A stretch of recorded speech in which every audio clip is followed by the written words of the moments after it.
I now go by the name of Daytona, Jackie Daytona. And I'll tell you something. Jackie Daytona's life, it ain't so bad. Not bad at all. He has a really big heart. How the hell does that work? Hardly anyone cared about the volleyball team until he came around.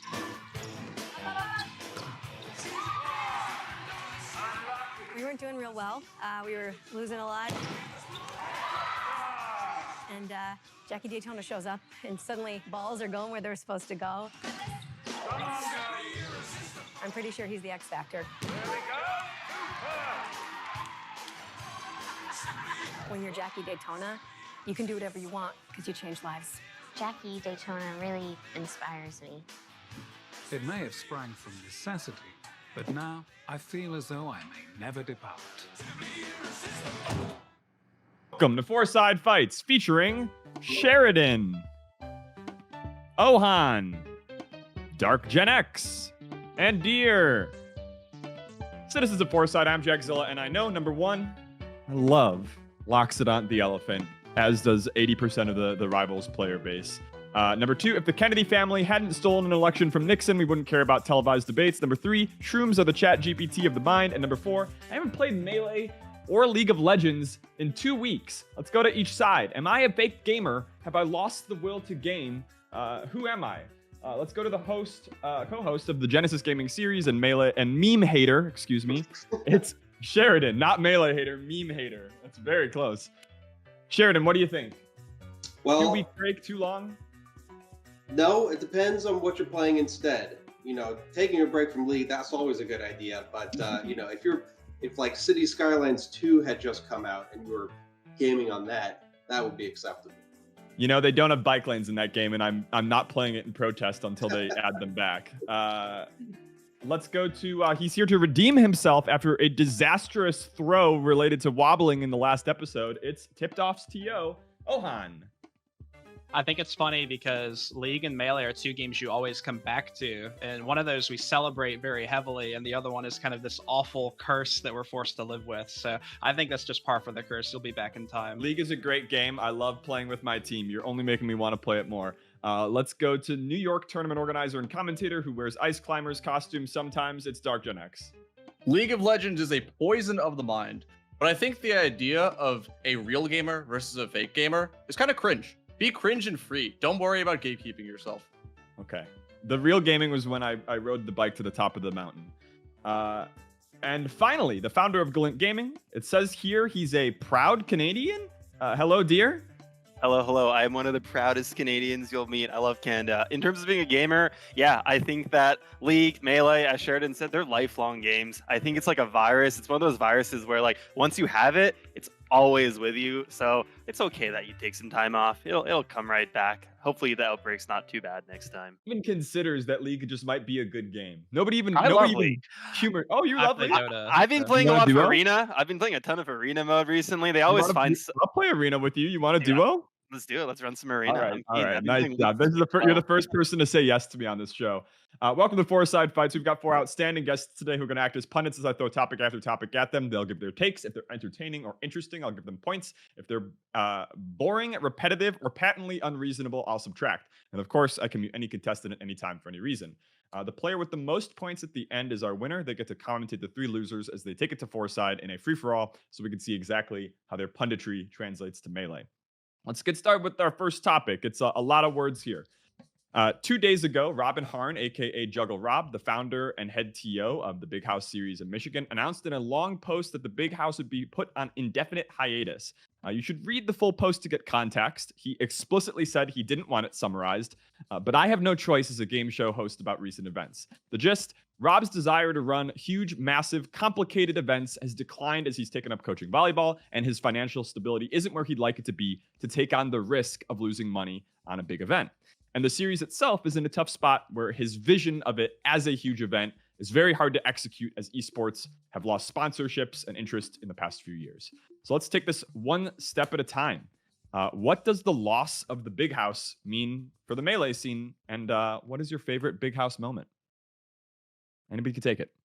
I'm gonna start off because my favorite Big House moment's real easy for me. It's Amza winning the Big House. I think, for his first major win, like, I'm not confusing tournaments here, right? Amza winning the Big House was the debut of Amza starting his winning majors Yeah. runs where he won a bunch of majors. So yeah, that was huge for me. What does it mean for the Melee community? I think it's always just really sad to see a tournament with so much legacy, so much history, so many key memories in the scene fall like that. It's always a rough indicator of the times, but I don't think it's like an indicator that we should all go doom and gloom. That shit's all going to go downhill from here. I think respect to Robin. Grateful for all he did, and I'm sure that there's going to be a bunch of other big tournaments coming up that we don't need to worry too hard. But Okay. Yeah, I think I agree with Dhir over here. I think there's a lot of great tournaments. I mean, this is probably one of the more active years for kind of tournaments getting to a bigger stage with stuff like Pat's House. I mean, Tipped Off Full Bloom was pretty nice this year. And so I think there's still a lot of Melee to go around. It's obviously like super tragic, and I think it just kind of shows that sometimes the line between a big tournament being very successful or being like financially very scary is like generally really thin, right? And I can't really fault anybody for not wanting to play that game anymore because it's a really hard game to play for sure.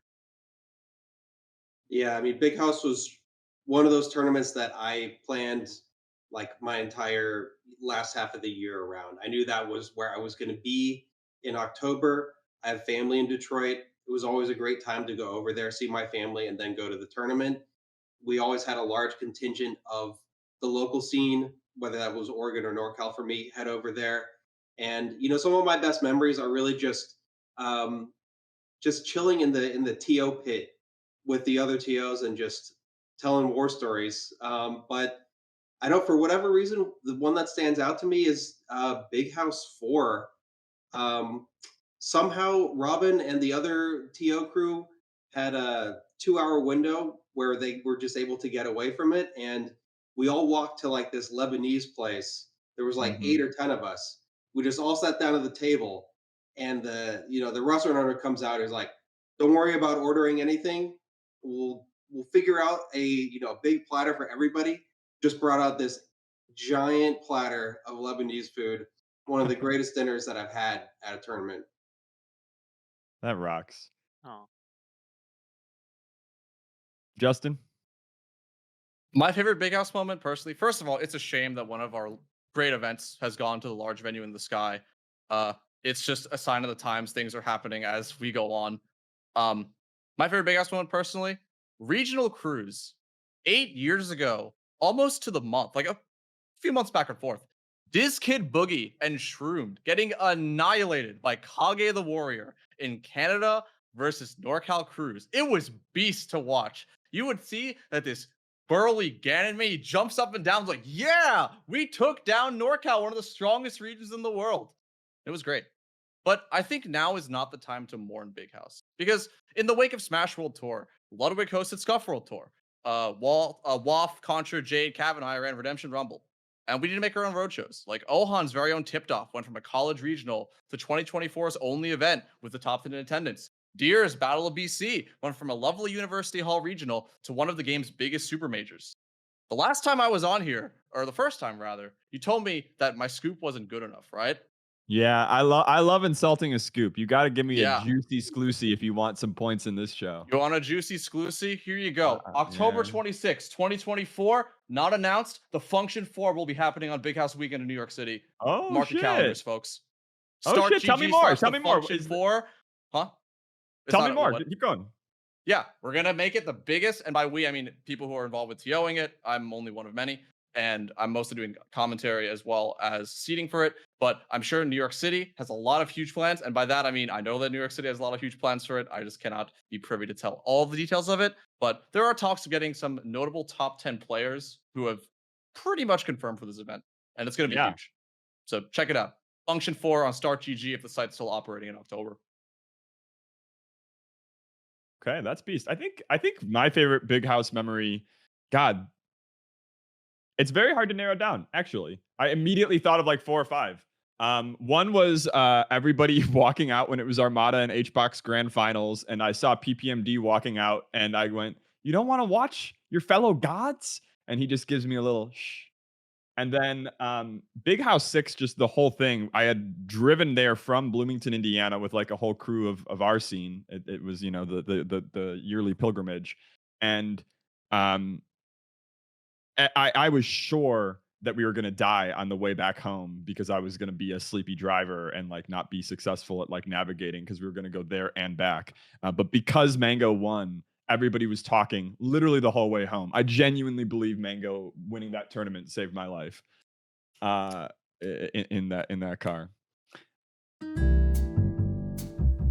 Hello, erstwhile viewers. Jack here. Here's the situation. I have meant to put in an explicit plea to subscribe to our Patreon for like the past 4 episodes, but then I keep forgetting to do it. And instead, I write topics that we can actually run and talk about, and so that we have a smooth, finished product. And then I forget to show the Patreon. So this is the show.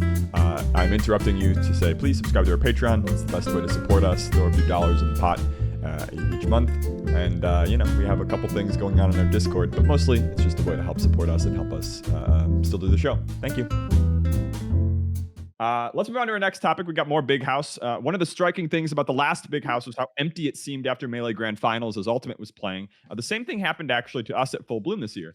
Does Tipped Off show that more events should go Melee only, or does the growth of multi-game events like Gommel and Collision point to multiple paths for growth for events in the scene?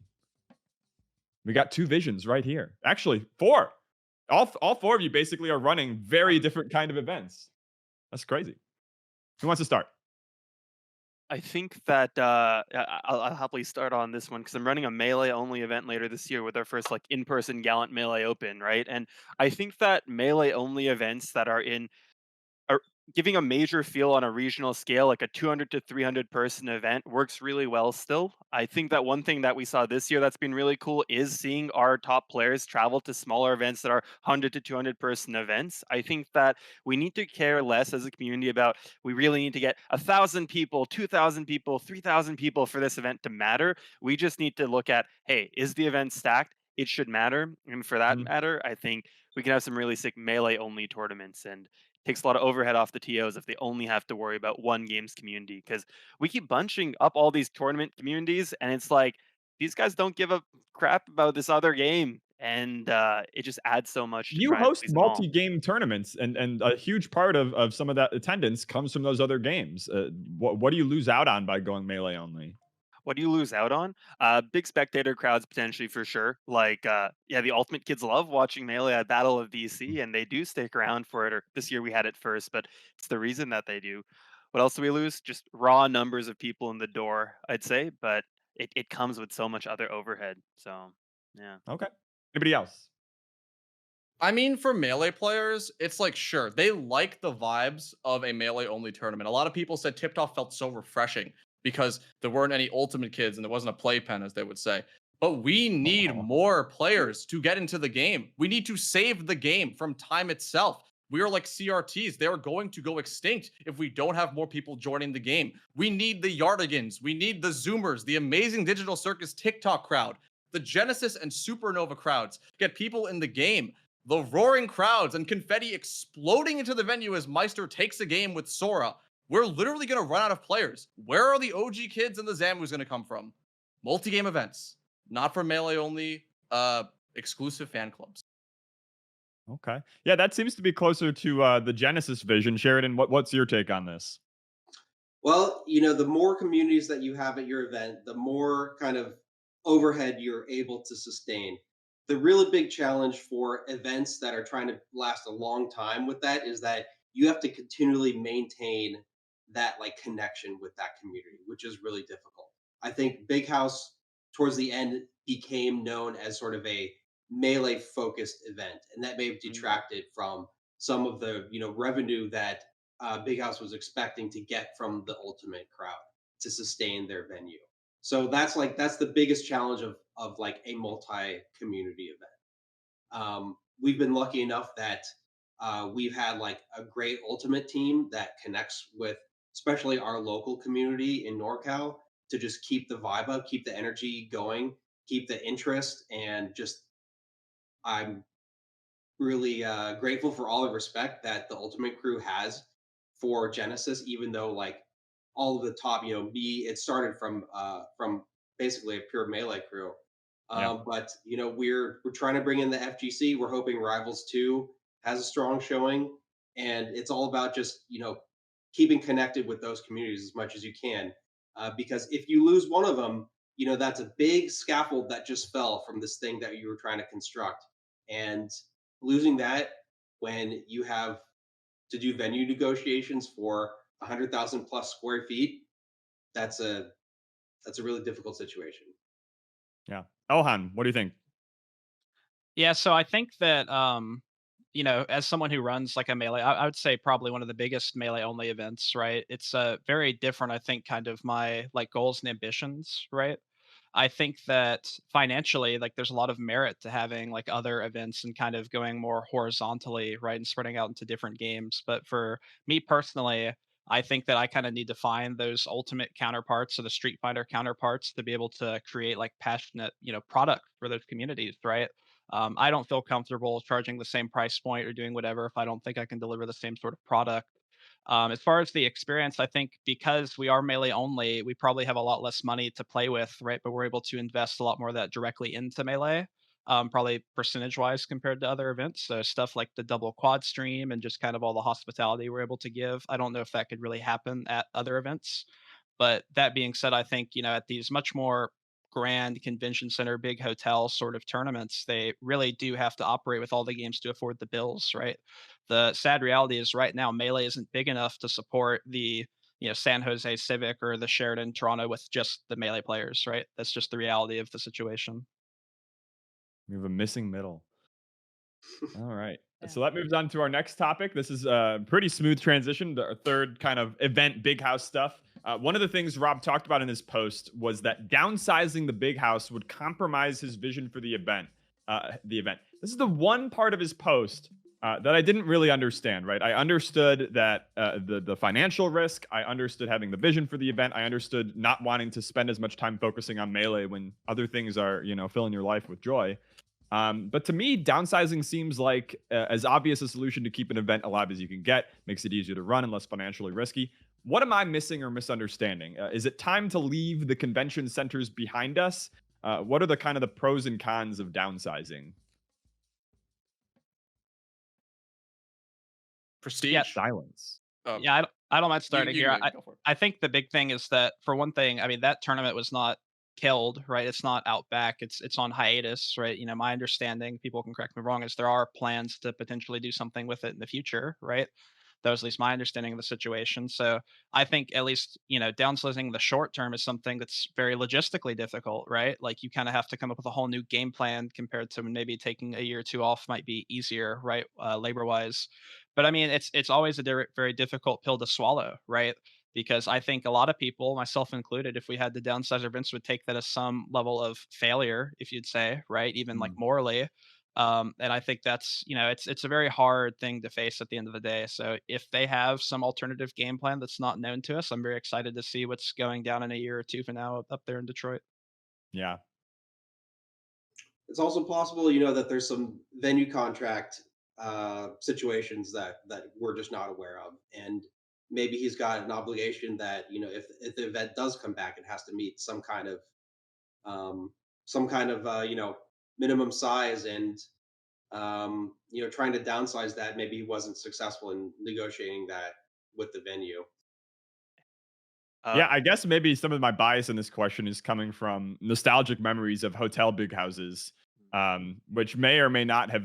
I didn't know a lot about logistics and TOing then, so it could be that those hotel tournaments were a nightmare behind the scenes. But uh, to me, there's no shame in going back to the 2014, 2015 big house size. Those were Yeah, great events. unfortunately, I believe that venue for Big House 5 and 6 no It's longer exists. yeah. That is an But abandoned yeah, I building. love that venue too. Yeah. One thing that I also just want to call out is like while it will reduce the financial risk if the event's not as big because there's less money involved, less budget, it doesn't reduce the workload that crazy. It's not like a multiplicatively, it's so much less to deal with. There's still just as many pillars of the event to deal with, just as many people to manage, just as many things, unless you really reduce the scale. But you're still having to deal with a lot of the same workload stuff, I'd imagine. Hmm.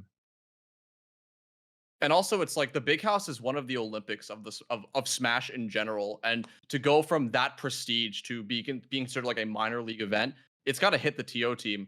And like an event doesn't need to be massive to go down in history, but I get it. But at the same time, it's like if you already have all this prestige and all this legacy, you never want to like go down. It's like there's a reason it's called the big house and not the small house. You want to make every year bigger and bigger and better. But there are a bunch of Michigan TOs and people I've talked to personally who want that legacy to continue, who even suggested to run a smaller event, maybe in a hotel, maybe Lovage can win another big house, maybe in a That's university. what I'm saying. Keep the spirit of the event alive. I said it's not called the small house. Why not? Make the small house. Yeah. Keep the legacy alive until a big house is ready. Yeah, the mid house. Not the, I don't know about that one. That's a little connotation there. Oh, okay. Yeah, the Zoomers would roast us. Yeah. Yeah, I mean, you know, as we've seen, being a high school volleyball coach obviously is paying a lot more than running a tournament. So, you know, when TOs are running tournaments like that that don't really make a lot of money, they're doing it because it's something that they enjoy. It's something that they like, you know, accomplishing something. And if you're going from running a tournament with 3,000 people to 750, you know, perhaps that just feeling of accomplishment that you are contributing is just not there anymore. It's not worth Yeah. it to undertake everything. So, you know, you can't, I don't really, if that's just the reason, if that's the underlying sentiment behind all of the, you know, the vision sentence, then I can't really blame him for that. Yeah. I will say, looking into the camera right here, I have said this to it feels like hundreds of people that pour their volunteer time and energy into Melee. If you are not having fun doing that, you should stop. If you are not having fun playing Melee, watching Melee, running events, you should stop. You don't actually owe us anything. It's okay. This is for fun. My little soapbox there, but like take a break and then you will find out what it means for it to not be a big part of your life, and then maybe you come back to it, or maybe you don't. I've seen that happen many times, and we're here to have a good time. Let's move on to our next topic. Recent events. Wizrobe won CEO, defeating Moff, Jmook, Panda, and Hungrybox twice in a grand finals reset to take this stacked Florida event.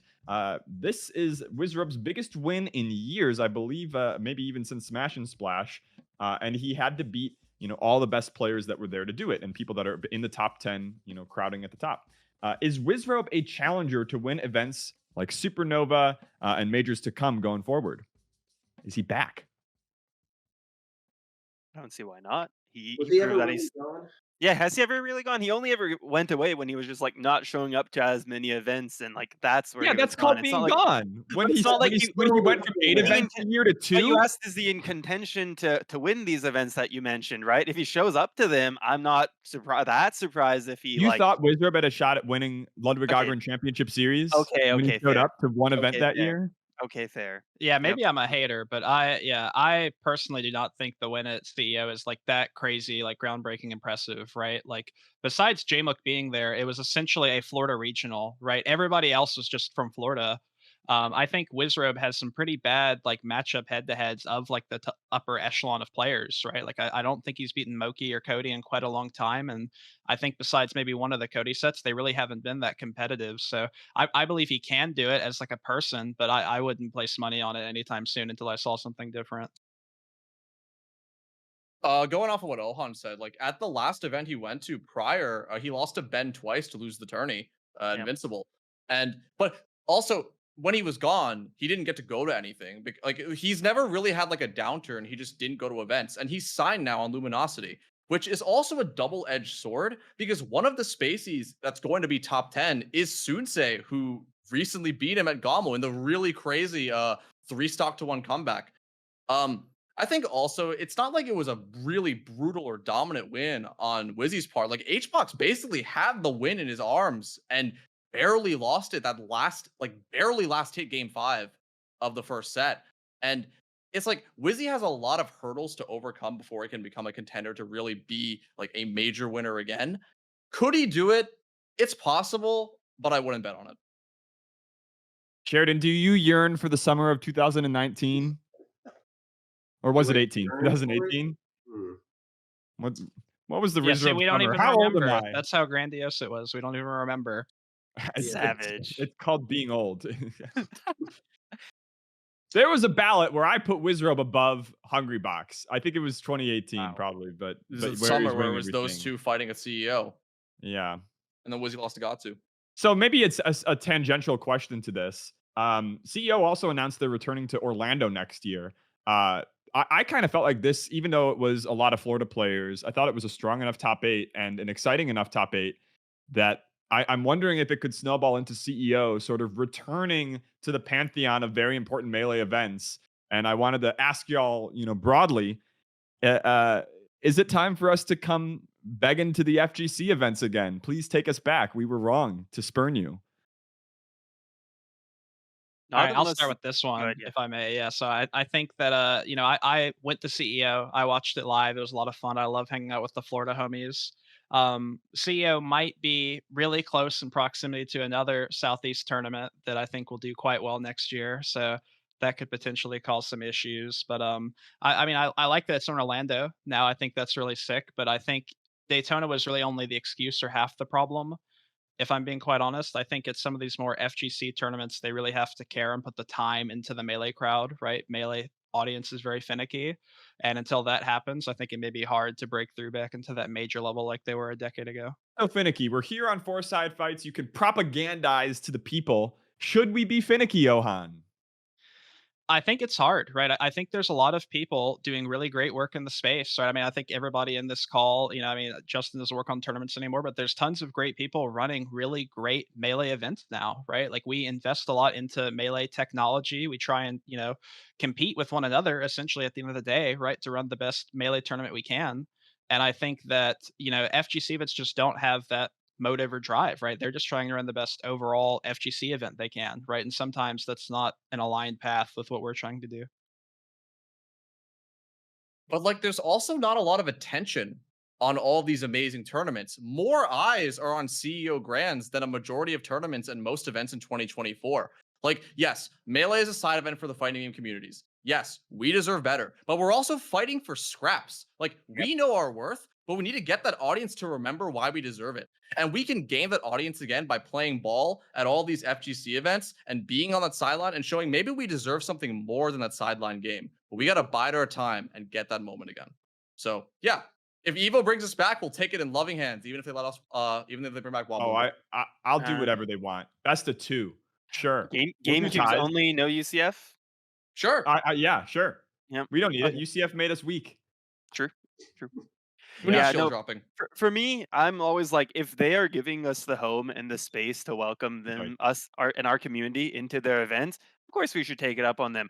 I am surprised, honestly, looking, it was only 158 entrants. That is really, yeah, you weren't kidding. It's a Florida regional, right? So yeah, they can set it all up. We can go if people are deciding to go, but it doesn't mean we should necessarily be like, oh my God, FGC majors trying to welcome us. We all need to hop on it, because there isn't a shortage of Melee events these days, I'd say. But I think one of the things that that DarkGenex brought up earlier that I really vibe with is, have we stopped caring about the funnel of getting more people to play Melee? Sheridan, what do you think? Yeah, I mean, losing Evo was one of the biggest reasons that funnel started shrinking. And it would be great to have Melee events at all these other FGC tournaments. But if, like I mentioned, you need to be in close contact with the community. You need to show that you're caring for them and listening for them. If I'm a Jabali and 158 people show up to the Melee tournament, and Melee is one of the more logistically annoying tournaments to set up for a tournament of that size for 158 people, I'm crunching the numbers as far as dollars and time, and they got to prove that it's going to be worth it to me first. And on the other side of things, Melee players, we have a lot of great medium-sized tournaments for Melee players to go to, and they're probably choosing tournaments. It's almost like they're choosing it based on vibes, right? I mean, what else are you going to choose it on at this point? There's not a huge amount of money. There's not that huge amount of prestige. You're choosing it based on who else is going to go there, and just, do you trust the TOs to have a good time? And I don't know if the vibes are going to be there at a CEO or at an Evo. It would be great for our community to have it at those tournaments, but I just don't know if it works out from either side of the equation. And I don't know Hmm. what the right way is to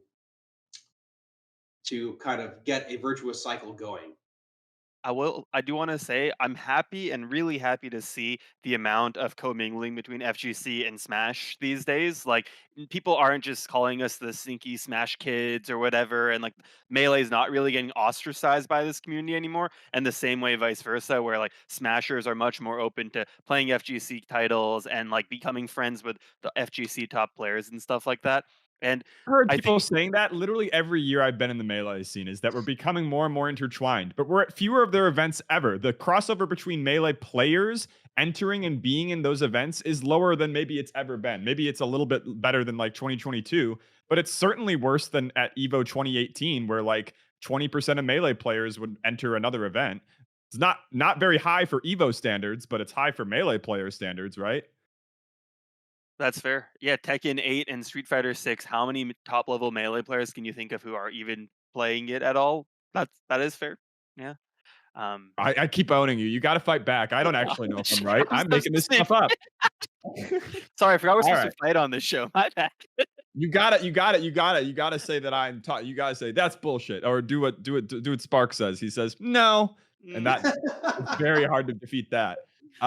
Let's move on to our next topic. It was recently discovered that Riot Games has shut down a 60-person team working on a Smash-like platform fighter pool party, citing a failure of multiverses as something that scared leadership out of pursuing the project further. Would League Smash have failed, or would it reach Brawlhalla? DarkGenex, you wrote this League topic. Smash will never reach Brawlhalla, and it's completely understandable why Riot shut it down, because it will always be a side piece to TFT, to League of Legends, and to Valorant. Warner Brothers CEO David Zaslav, so many HBO Max titles are dead because of you. You have killed the platform fighter genre. Hashtag rise of multiverses. Riot Games can turn Counter-Strike into eat-eating paradise and one of the biggest games of all time. Platform fighters are too niche of a genre without crossovers. This is also a thing with Rivals 2, where Rivals 2 has no crossover characters. Rivals 1's crossovers are indie games. Nasby's Nickelodeon. Brawlhalla, you can have John Cena fight the Ninja Turtles, fight Tai Lung from Kung Fu Panda. No one cares about furries fighting each other, even if the game is good. Riot Games is never going to cross over with any other company, and because of that, their platform fighter was doomed to fail from the start. Hmm. I think that seems pretty fair. What if Arcane season 2 is really Yeah, good that's though? that's what I was gonna say, bro. They cross over themselves, right? They've created this whole universe of really cool characters from different areas of the universe, right? I mean, we don't know if they were gonna throw like Valorant characters in there and League characters and all that stuff. So I wouldn't say it was doomed to fail. I think people might be overemphasizing the multiverses stuff. Like, wasn't that just like Slasher posting that, like citing all that stuff? Like, do we really know that that was actually the reason they canceled? Maybe it's a factor, sure, but um, they're also competing against themselves, trying to create two different fighting games of different styles, right? With 2XKO's investment they're doing and how hard they're going on that, and um, their pool party platform fighter. It would be dividing their own interests and their own investment in this space, and it's probably hard for them to convince people at a high level that no, platform fighters and traditional fighters are such a distinct genre that we really need to invest in making two different titles, yada, yada, yada. Also, Asia doesn't play platform fighters. Like the Smash community is pretty relatively small in Asia.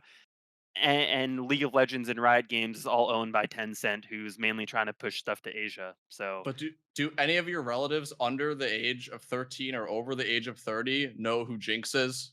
Do they know who over any of the 30 Valorant? arcane But watchers, bro. but that's different. Like there's They love such a prestige huge difference television. between Breaking Bad was potentially going to be in multiverses. More people know who Walter White is than Arcane Vi. Like that's just a Wait, fact. yo, if they had Walter White, even if the game sucked, that would have changed He it. would cook. Because I of almost wanted to crossovers. play. Exactly.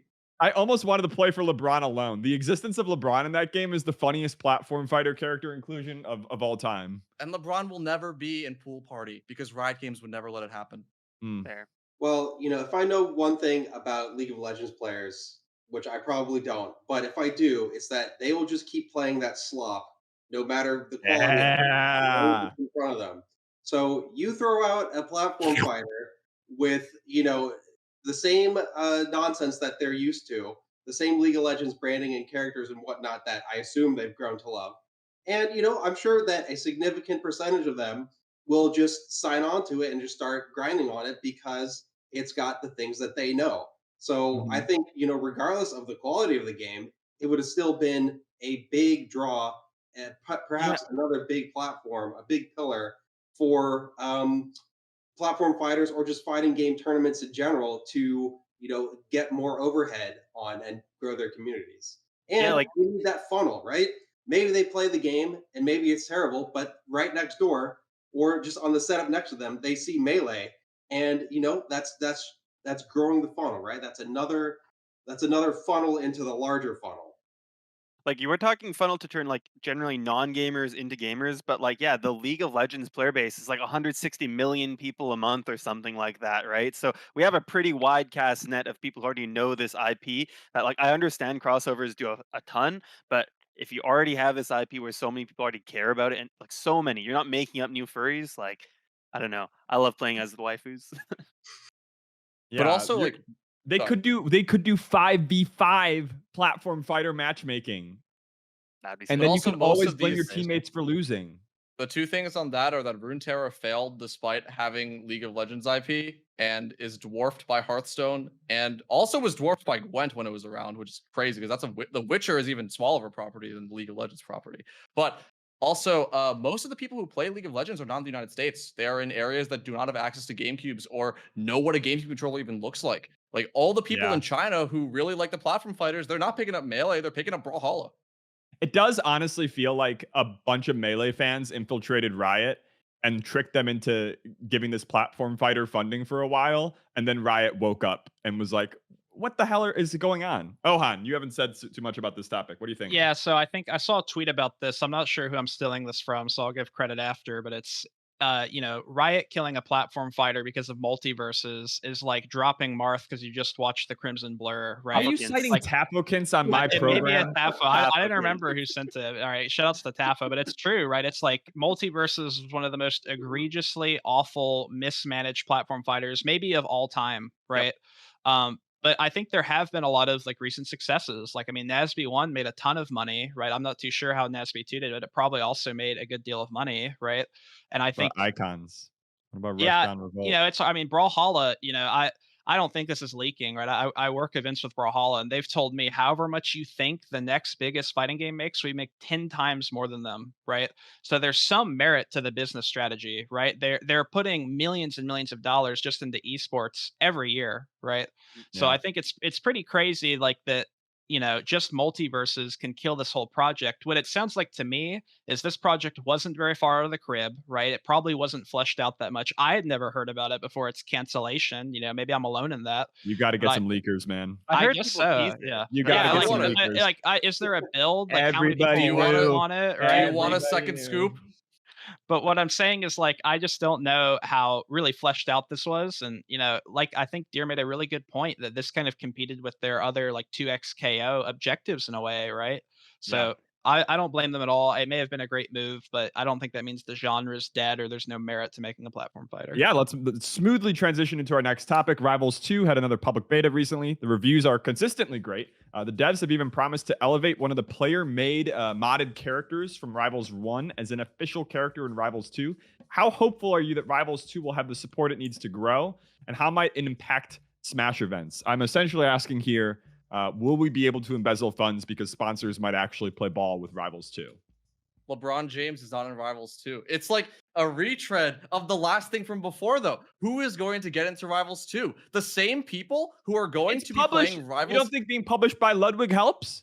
But You've it's got the the same- influencers playing it as the game of the week. The same eyes that are already on the yard already know about Melee because that's the Ludwig crowd. You're not gaining new names from that. They know that It's Melee different exists. to go on Steam and buy a new game than to be pulled into the weird esoteric world of an old game.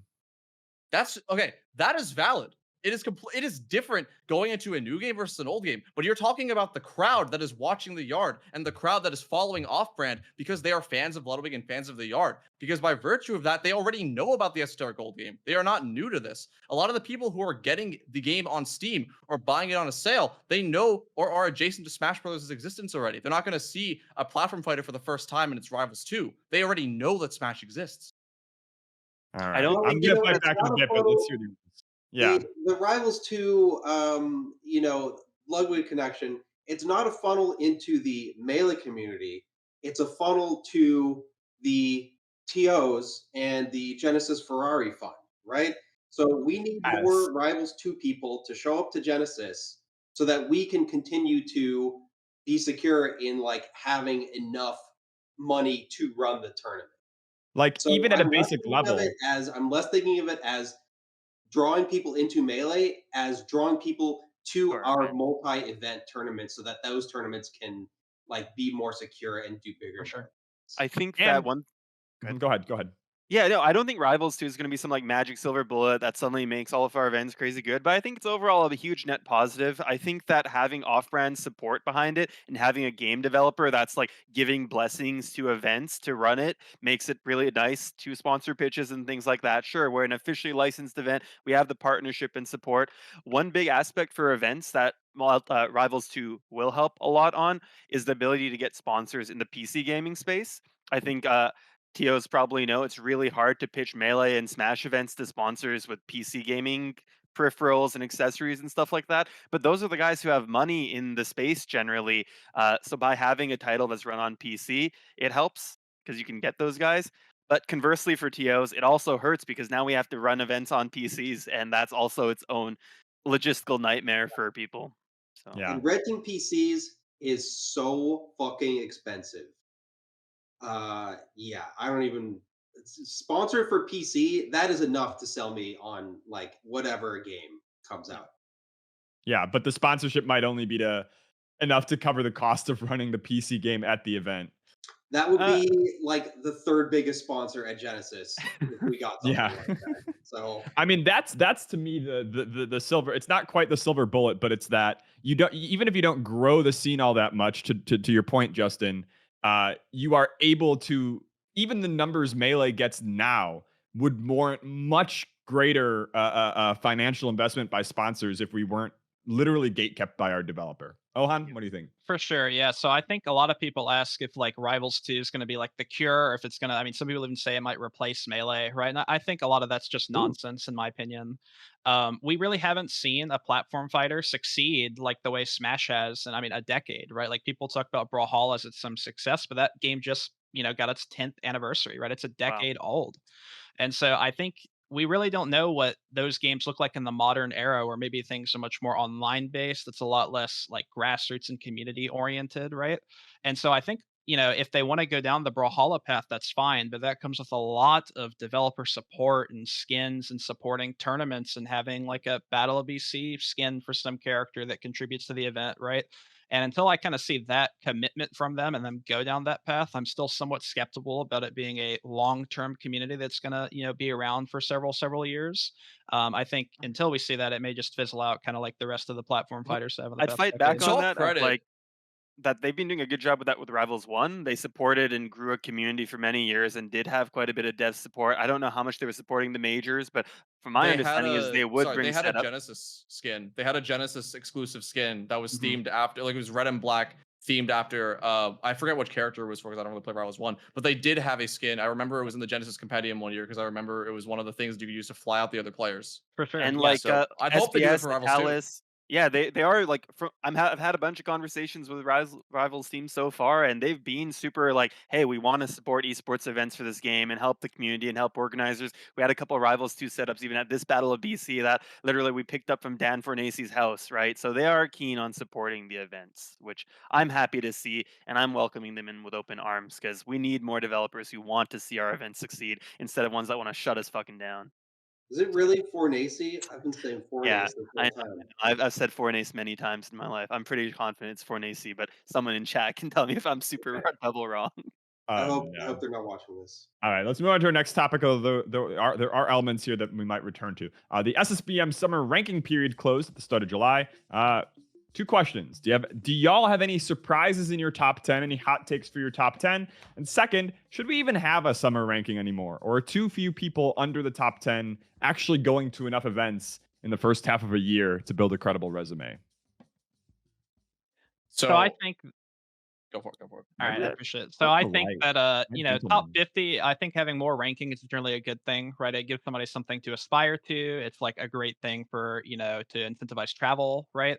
But I think maybe the goal of having it be this like super accurate, here's 1, 2, 3 is skewed, right? I think if they wanted to say rank the top 10, that's totally fine. I think that is something quite prestigious. But after that, maybe having a more like tiered sort of ranking, right? I think maybe they did this over COVID one time, if I remember correctly.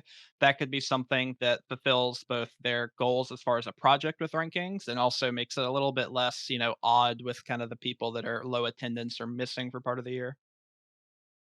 Yeah. Well, I think for a top 50 summer though, this is not a thing people are using to seed tournaments. This is a way to just, respect everybody's accomplishments and give people something to talk about. So I think like the actual number, like 42 versus 43, if they're tied, just flip a coin. Just give everybody a number so that they have something to land on. I think the tiers, like if this was something where we cared a lot about uh, being precise or just recognizing the limits of how precise we can be, then yeah, we would do tiers. But I think it's not taken so seriously that we need to just remove the numbers from it. I Yeah, think if you flip a recognize coin, that.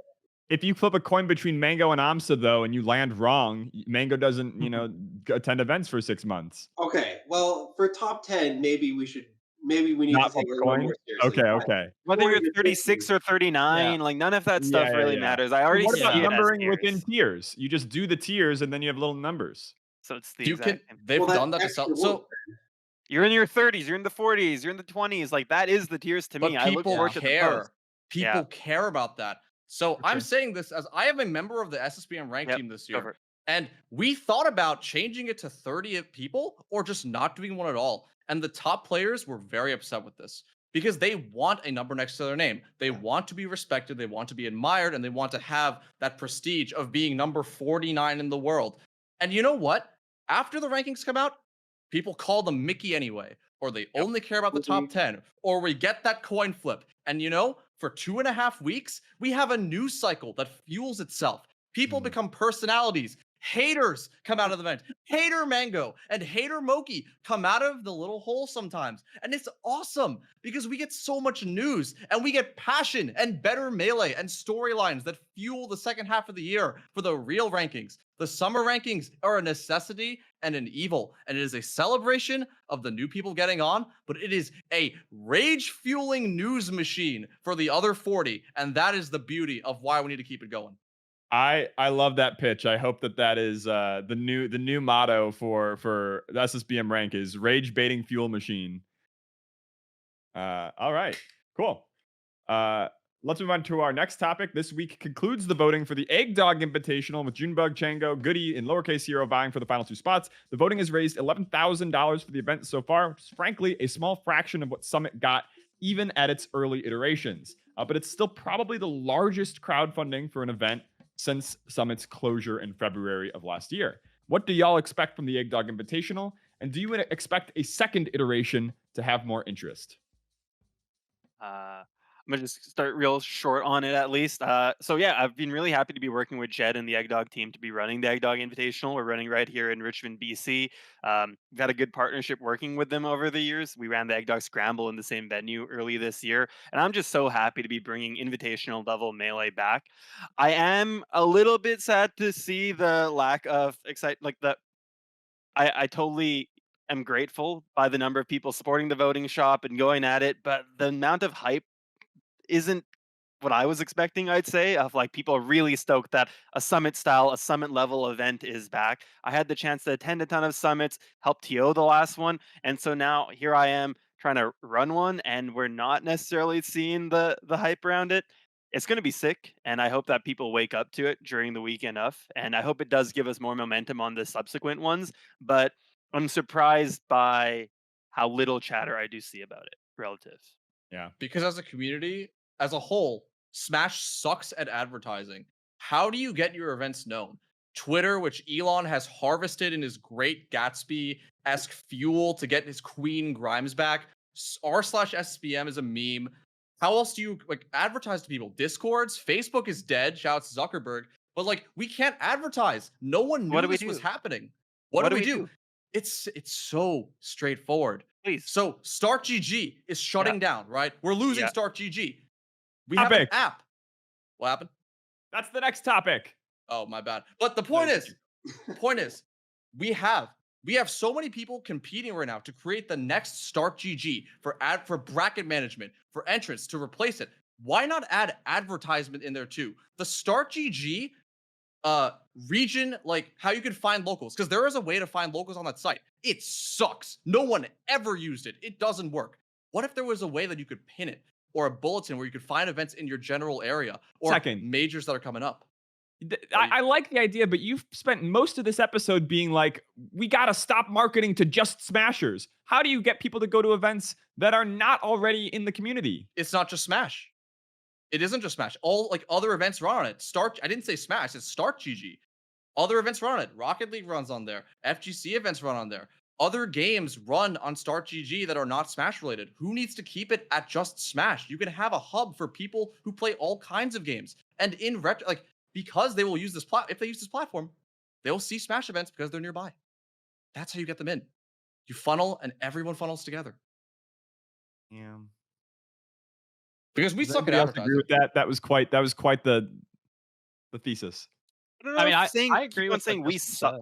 Yeah, I agree with what you said. I don't know if we suck at it. We're doing we're advertising the spaces that we've created to advertise, and they're just not effective anymore. We post in the Discords, we post on the Reddits, we post on the Twitters, we post on YouTube. They're just not reaching people anymore to the same extent. I don't know. It feels like there's a community of Smashers who are in the know, and then there's the community of Smashers who reacts anytime anything crazy big happens. And it's become harder and harder to get those people in that broader community to care about shit as the years go on. And they only care, it seems like, when something terrible happens. Like the number of people posting the meme, which is like the big house and like all the other tournaments are dying, and now it's like just Genesis left. That actually pissed me off, because it's like there's not just Genesis left, dude. There's multiple strong big majors. But why are you guys not caring? Like, what is it? Well, I think I think in the case of Eggdog, people know what Summit is. People knew what Summit was before Melee Summits were even a thing. Yep. What is Eggdog? Eggdog is some people who have some money that like Melee, right? That's as far as most people know about it.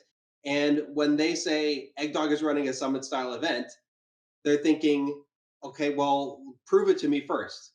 A Summit event means a whole lot of things. It means something that you can put on your second screen or third screen and just have it run from Thursday all the way to Sunday, and you know you're getting quality production and content the whole way through, which is like a tremendous achievement. And I think people are like, okay, well, prove it to me first. Show me what's there. Because I think like nobody has demonstrated that they can do anything like that. So like I think people put Summit in a box by itself, and everything else really is just, it can't even compare to it until it does. And to Eggdog's credit, you have raised more than Summit did in their very first Dota event, where they ran on like a $4,000 pop bonus budget. So technically you are ahead of where they started, but they very quickly used in-game sales of skins to crowdfund enormous budgets for their subsequent events. So maybe Rivals is going to be helpful for Eggdog Invitationals of the future. Well, I think my fellow Fourside fighters are maybe confusing advertisement with activating, right? I think if I go to a local, everybody knows the Eggdog Invitational's happening, right? I think it's very, out there that there's this event. I think the big problem is like, how do you actually convert that into people caring, kind of what Dhir spoke about, right?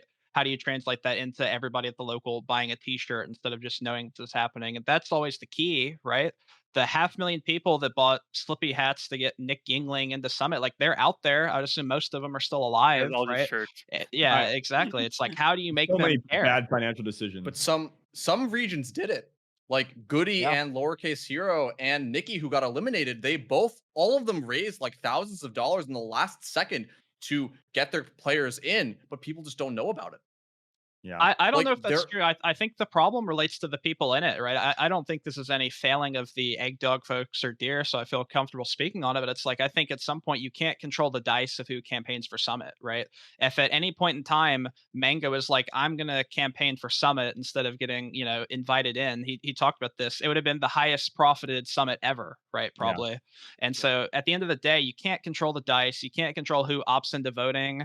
Some people I know are planning on going through the last chance qualifiers. They're quite popular players. If they said, hey, I'm going to sell T-shirts instead, maybe we'd be singing a different tune on this event. Yeah.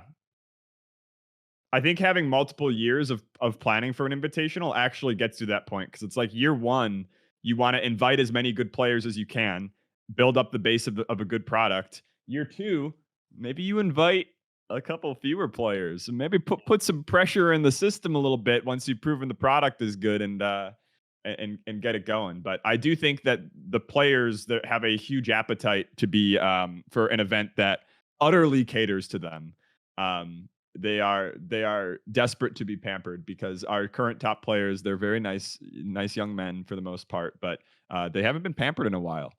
They've had to be on a budget, and we're missing the VIP rooms. We're gonna feed him good. We're gonna feed him good. All right. Yeah, I think it's also a symptom of. Sorry, you go. No, please, no. Go ahead. Okay, I think it's a symptom of the last couple of summits too, because like after Summit 11, people had the same complaints. Like there wasn't as much money for Summit 12, 13, or 14. Like you had some Mickey Mouse attendees who got voted into Summit, and like it's just different. Like the people who are running for Summit 1, like the Kage the Warriors and the Zoos, they don't have as much appeal as a lot of the newer players. Like say what you want, but look, like if you look at Twitter followers as an example, right? Like who has more Twitter followers? Gun to head. Hugs, Lucky, Cody Schwab, Magi. Can you order that? Hugs, Who would you expect? Lucky, Cody Schwab, Magi. I think you just said it in order. Yeah, but people who are only in tune with modern Melee would expect, oh yeah, Magi and Cody are just that much more popular because they're so much more seen. That's not the case anymore. Junebug is streaming with Zane every single day for the most part, trying to get Junebug into Summit or Invitational, my bad. And Junebug just won a huge stack tournament, and it seems like no one really cares. Yeah, It but just it's like doesn't- if Hugs has 50K followers, but 40K of them are retired from Melee, then, is that really valuable? They still like his brand and they like him. No, they don't. He's a Or landlord. they just don't Well- want to unfollow once they're, done with. I do agree with you. It's something that I maybe should do as a different topic on a future show, but I've always wondered if there's like this kind of passive clout that is sitting in the community. You could see it most literally in the fact that people don't stream on BTS Smash or VGBC, which are still the largest channels. And there's kind of this passive clout that sits unseen as people try to grow their brands from scratch. And so we lose out on that connection to the people that were watching in 2015 to 2018. Well, what Justin's saying is no surprise to me. Like the legacy brands are so much bigger than any of the brands now in Smash, right? Like there was a 6-minute video of PPMD one and dunning HBox on unranked, right? And it has more views on YouTube than the grand finals of all of the tournaments of the people on this call combined, right? It's not even close either. Like maybe 2 or 3x the amount of views. Like it's hundreds of thousands. And so I think there's just something to say, like around the doc time, like a lot of those events, there was a lot of stardom, right? Like people were like niche internet micro celebrities or whatever. And I think maybe just some of our new top players, and apparently the people maybe running for invitationals just don't have it like that, right? So my if I had to choose between a lowercase hero or a Hugs running for my event, if I got to choose, I'd probably choose Hugs, right? If I wanted to make more money and sell more T-shirts, personally. Holy shit. That video has 7 times the view of Genesis Grands on a channel I've never heard of in my life. Exactly, right? That is because so legacy fucked. is crazy, right? Like the legacy is absolutely crazy. Are we And fucked? I don't think we're fucked. This is the most deeper I've think ever that just felt. I've shows been that so that's optimistic a bad for metric, so right? long. Dhir. I think that shows Yo. a bad metric. Get PPMD to run for Egg Dog 2. That's how we save this. Well, millions. Honestly, for yeah. real, I think people would go crazy for Give that. him a cut. Before we jump off this topic, which I assume we are going to soon, I do just want to give Yeah. people assurance about Eggdog Invitational. I think it gets a little bit lost in the messaging there about like who's actually like.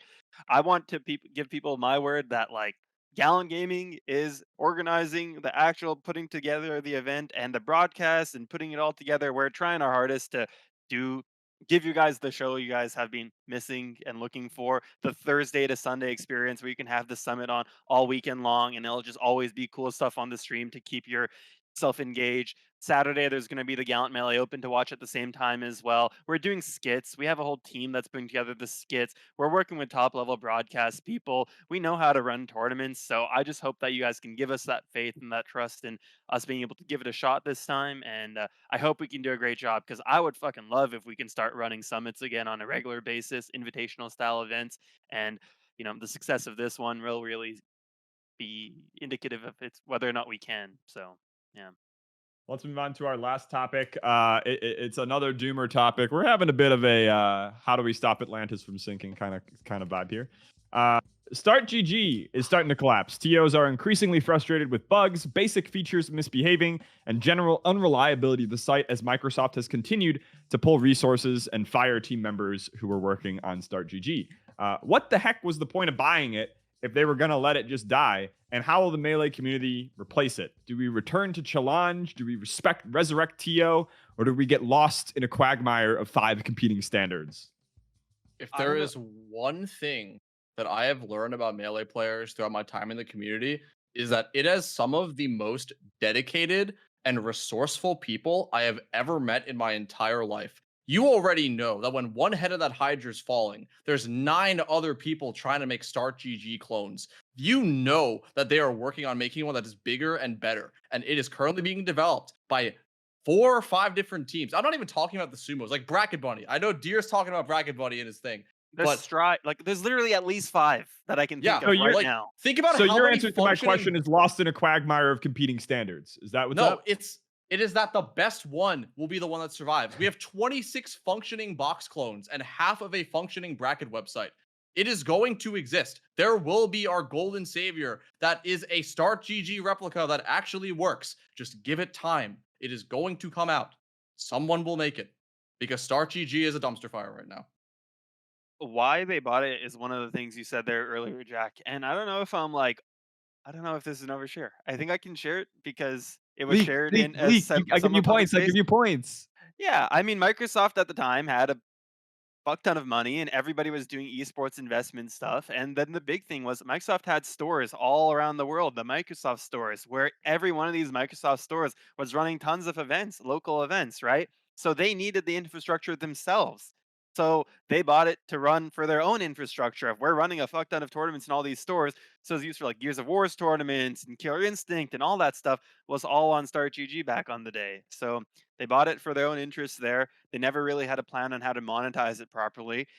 Merch was one of their things. Suddenly they're doing 20 different things that they all need to keep fulfilling and supporting. Needs a lot of staff, needs a lot of overhead, picky users as well. Didn't make sense for them eventually. And we see it now. Well, the other key part of that, I believe, from that story, from my understanding, is the website was about to be defunct, right? I think they didn't get enough in their last investment round, right? So the website was about to literally go under if it wasn't sold to Microsoft, right? And they used the website heavily. And I think they wanted to not only, kind of maybe do something with Start GG was their initial intentions, but they wanted to incorporate a lot of it into like the Microsoft gaming taskbar and like all that nonsense in Microsoft Edge, right? A lot of the higher up team members that worked at Start GG have been transitioned to that department, from my understanding. So they kind of maybe Edge, proud Edge user. salvage the team a bit. Love But edging. I do think that probably in 6 to 12 months, we're going to see tons of competitors or replacements for Start GG show up on the marketplace, and maybe they'll all be great. But I actually don't think the merits of the product are going to determine their fates, right? I think what happens is whoever gets the most market share, right? I don't know about everybody else, but at least for locals pre-COVID, I was not running everything on Start GG, where like the big events, sure, but challenge was so much more accessible. You just type the name in, like people didn't have Start GG accounts, right? But once they had 100% of the market share, there's no going back, right? It's just so much easier. So it's going to be whoever can write that big check to Sheridan, to Dhir, to myself, and be, hey, we want your tournament run on our platform, right? And make everybody make accounts, that is who's going to win the arms race, right? It has nothing to do with the product's merit at all. It's how big of a checkbook they have. So Sheridan, you are the kingmaker. You decide what will happen. And as a former Start GG employee, you probably have some knowledge of what can make it succeed or fail. What are you looking for? Well, the thing that made Start GG kind of succeed and fail at the same time was how flexible it was for a lot of different tournament formats. And that built up a whole bunch of tech debt that just kind of never really got solved. And each time we're trying to solve a new problem that tournaments have, and it was a new feature, and it was just things just cobbled on to the previous thing. So I I'm very skeptical that something that is better than Start GG can easily come out, because I feel like Start GG was one of those things where everybody loves to criticize it, rightfully so for a lot of reasons. But then when some outside team comes in and says Start GG sucks, everybody clowns on those guys because the people know that Start GG is the best solution that we've come up so far, and that indicates that either one, it's actually an extremely difficult problem to solve compared to what you think, or it's just unmonetizable at the end of the day. It's some combination of those two. So I mean, if monetization is what's going to solve it, then it has to cast a wide enough net across all those communities, which I think ultimately was what I mean the game plan was for Start GG in the beginning. Um, but I don't know that I feel like this is not based on any conversations I had. I think the plan was always to build it and get it sold to somebody. I don't think Microsoft was I going I to think sell that it. was the Plan was monetization. not a long-term working product. The plan was to Yeah. cash out. Yeah. The plan was to present to a Microsoft or whoever, here's a mostly functioning product, buy it and do the rest to integrate it into your system. Love it. Let's move on. I think that was our final topic. That means we are on to our tiebreaker. We have a neck and neck race between Sheridan and DarkGenex, but Ohan and Dhir are still certainly in the race. So here's the tiebreaker. Very similar to the question I asked, to Hotbid on the Summit Open Casket Funeral episode. This is sort of our big house open, indulging in some doomerism here.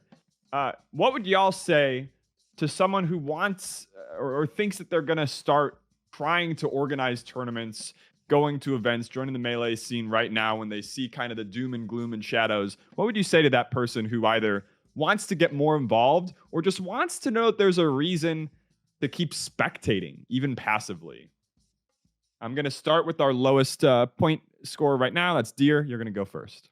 Yeah, as to why to get into Melee now, I mean, as long as there's a couple people who are willing to play Melee and meet up with you to run like if there are people willing to go to an event, like Melee is still alive, right? We've said it a million times. Melee is never going to die because as long as there's one other person who wants to play Melee with you in the world, like Melee is still alive.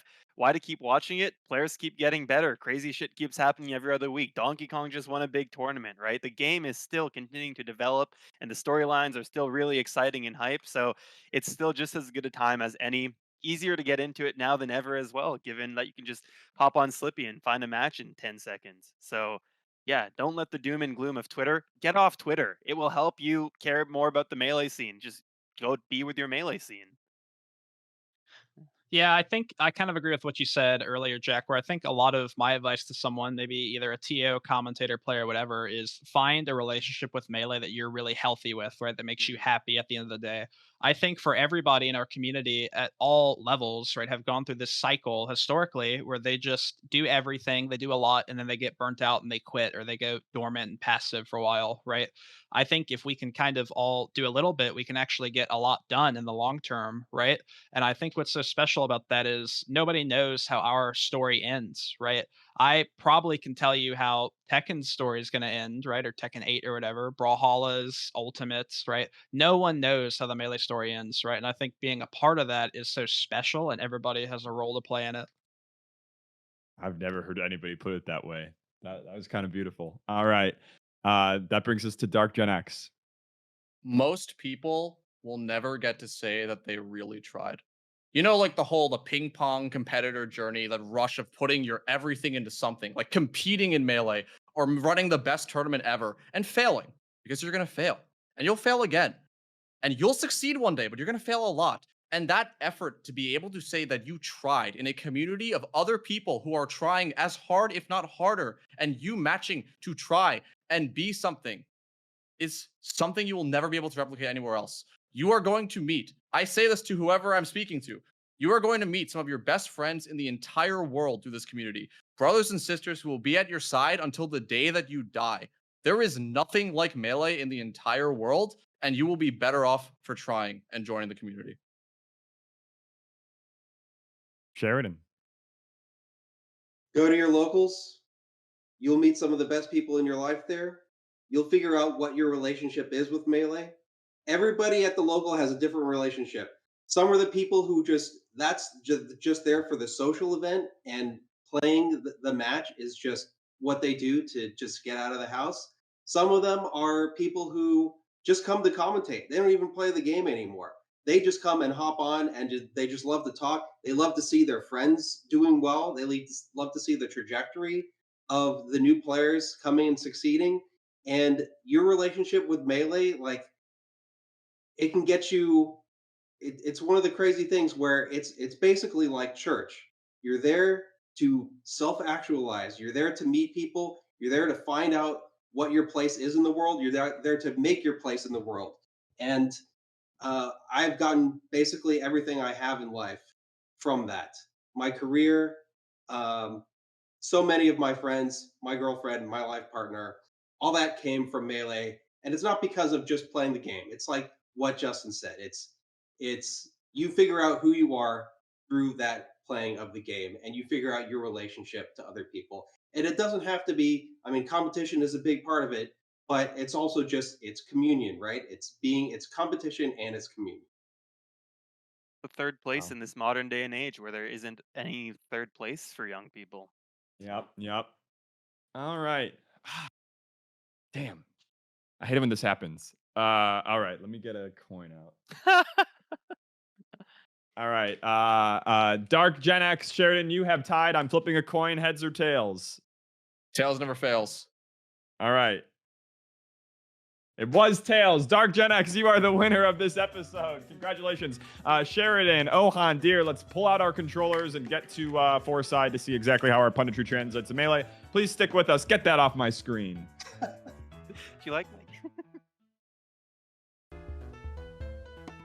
Breaking news! We are live at Fourside Fights. I'm DarkGenex, your solo commentator here. Just won the show for the first time. I'm really happy. I'm getting to watch 3 of these legendary TOs really duke it out on the top of the city, looking like Godzilla and Kong. It's great. I don't know. Shout out to my lovely girlfriend. She's watching in her apartment right now, having a great time. I couldn't have done it without her. She told me to win the last time I saw her, so I did. Other thing is, if you have a Letterboxd, DarkGenex on Letterboxd. Just been watching a lot of movies recently, getting into like physical media stuff because of acidics. So shots to acidics too, and we're off. So you see that I think it's Dhir. I think it's Dhir on Puff. Not 100% sure, but originally one of these 3 TOs picked Game & Watch as the pick for who is the worst character who could make top 50, because that was one of like the scrapped questions of the week. And it's really interesting to me they pick Game & Watch, because I feel like a lot of the Game & Watch players don't actually believe in their character. Do you want to unlock their mics and host that topic while they're playing? Yes, please. Actually, yes, please. Go for Absolutely. it. Go for it. Yes. Game & Watch was my pick as well. I didn't want to play him, but he definitely was who I had chosen for Glock in my Toyota, right? That's the Game & Watch who's doing really well these days? Yeah, just you're one talking about of Walmart Mass shoes Madness. is what you're talking about. Walmart shoes Game be & Watch. frenzy, yeah. Yeah. I mean, I think Game Watch was really good, but top 50 is you got to beat a lot of Fox players to beat top 50. You know, that's kind of a different bar, I think. Is that tech? For sure. That was crazy. crazy. Ooh, That fire. was crazy. Hook him up. So we have a Game & Watch pick. Any other picks for who's the See worst that? character? Oh, Young That was Link? Is wild. Young Link that bad? Young Link's made top 100, but I could see top 50. But only Young 50 Link's more better people. than Game & Watch. Yeah. Yeah. So I had a crazy. I think my take for this was like relatively crazy, but imagine this, right? Let's say a player beats a top 10 slug, B-bats, and like a spacey or two in the bottom 80. That person could be top 50. Mott Money did it in summer of 2023, right? Zelda has beaten Diz Kid Boogie. Zelda has beaten B-bats. Zelda has a bunch of people who believe. And Zelda has Sunny Saigons who would pay for Dreffen to go Zelda for a year only. I think he could do it. I think Dreffen can't be bought. Dreffen cannot be bought. But Big Dreffen, if Sunny Saigons has that massive dough, he could do it. Yeah, I think Big Dreff makes top 50 with just Zelda. That good dough from uploading videos. You know, Sunny Guy Saigon's rich now. Exactly. Taking from the greedy God. TOs who are harvesting all of the free content. Oh, By the how'd way. that work? This is a pretty close game. Nailbiter, I'm one stock to one terrified. stock to one. No, I died. Oh, the right? misguided confidence of that rest. You know, if Sheridan had won, it would have been the biggest age gap between two Fourside Fights episode winners consecutively. Shouts to OG kid. That's right.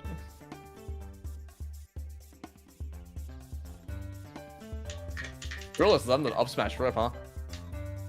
I like to see it. Dr. Z just letting it rip. Oh! And Game & Watch. Oh, Game & Watch has not won the major quite yet. Camping on top of that. You see? Holy crap. What? Oh, I thought they were gonna kill. That's like the ultimate.